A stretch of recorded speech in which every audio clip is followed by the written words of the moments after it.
নতুন বিয়ে হয়েছে আর এই সময় তুমি গিয়ে গ্যারেজে শোবে, এটা নিয়ে লোকে নানান কথা বলবে। তুমি বিছানায় শুয়ে পড়ো, আমার শোয়ার ব্যবস্থা আমি করে নেব।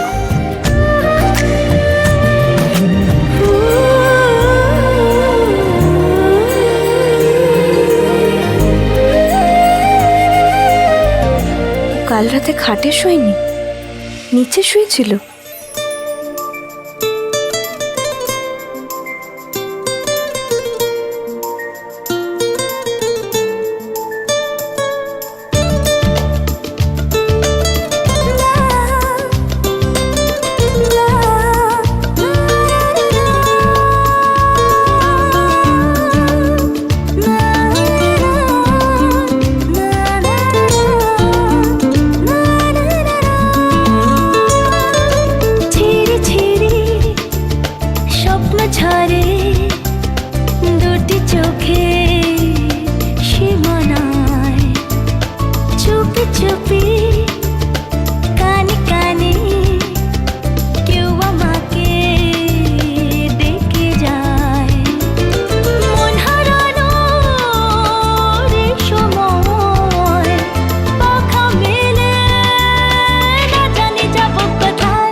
কতক্ষণ আর ঘুমোবে?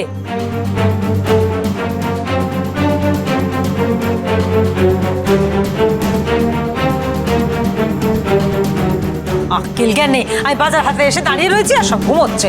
হ্যাঁ ঝিলিক, দরজা খোল।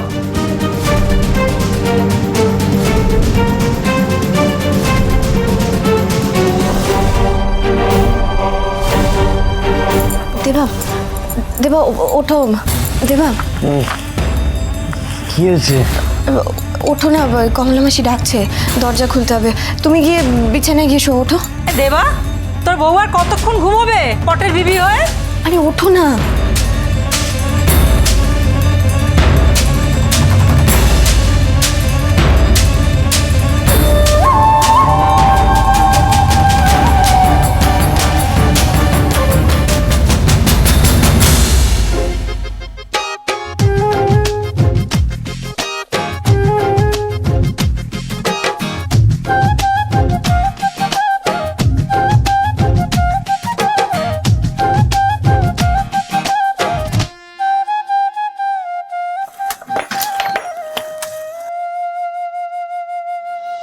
কি রে?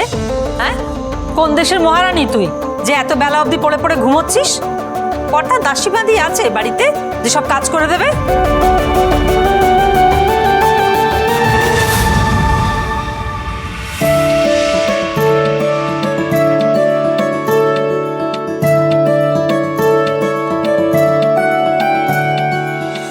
নে ধর, হ্যাঁ এতে পুঁটি মাছ আছে, ভালো করে কুটে ঘষে ঘষে পরিষ্কার করবি।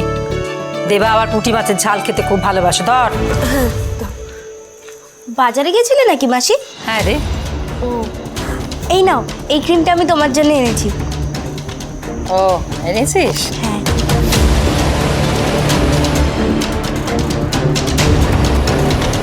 মাসিকে হাত করেছি, এবার দেবাকেও হাত করব। তোকে তো আমি দেবার জীবন থেকে সরাবই ঝিলিক।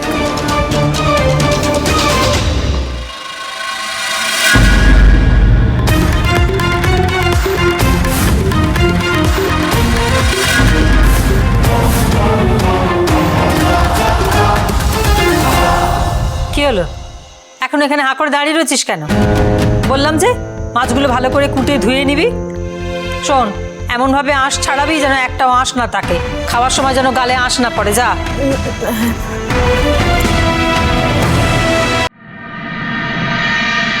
জানো দিদি ভাই, আমার মনে হচ্ছে গৌরব আর আখির মধ্যে কোনো গন্ডগোল হয়েছে। আমার না খুব ভয় করছে। কেন,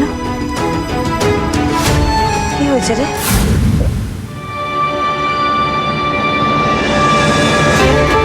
দিদি ভাই, বলছি তোমার শরীর ঠিক আছে তো? হ্যাঁ হ্যাঁ, আমি ঠিক আছি। তুই গৌরব আর আখির কথা বলছিলি, কি হয়েছে ওদের? কাল আখির কথাগুলো শুনে কেমন একটা লাগলো। পরিষ্কার করে কিছু বললো না, কিন্তু আমি বেশ বুঝতে পেরেছি জানো, ওরা না ভালো নেই। দেখ, খুব তাড়াহুড়ো করে ওদের বিয়ে হয়েছে, ওরা এখনো দুজন দুজনকে বুঝে উঠতে পারেনি।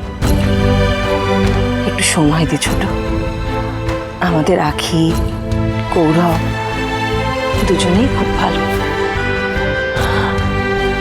দেখবি আস্তে আস্তে সব ঠিক হয়ে যাবে। ঠাকুর যেন তাই করে দিদি ভাই। আসলে ঘর পোড়া গরু তো, সিঁদুরে মেঘ দেখলেই ভয় পায়। মনে হয় এই বুঝি ঝড় এলো। আখিটা না জীবনে এতটুকু ভালোবাসা পায়নি গো। সেই ছোট থেকে অত্যাচার সহ্য করছে। বিয়ের পরের জীবনটা যেন ওর ভালো হয় গো দিদি ভাই। গৌরব ঠাকুরপুর মতো নয় ছোট, ও তোর মতো, ও অনেক বুঝতাম। দেখবি ও আখিকে ঠিক মানিয়ে নেবে। দিদি ভাই, তোমার শরীরটা না বেশ খারাপ লাগছে গো আমার। বলছি যে গৌরবকে একবার বলি না তোমাকে ডাক্তারের কাছে নিয়ে যেতে। কেন সবাইকে ব্যস্ত করবি? আমি ঠিক আছি, ঠিক আছি আমি। ডাক্তারবাবু যে ওষুধগুলো দিয়েছিলেন সেগুলো ঠিকমতো খাচ্ছ তো?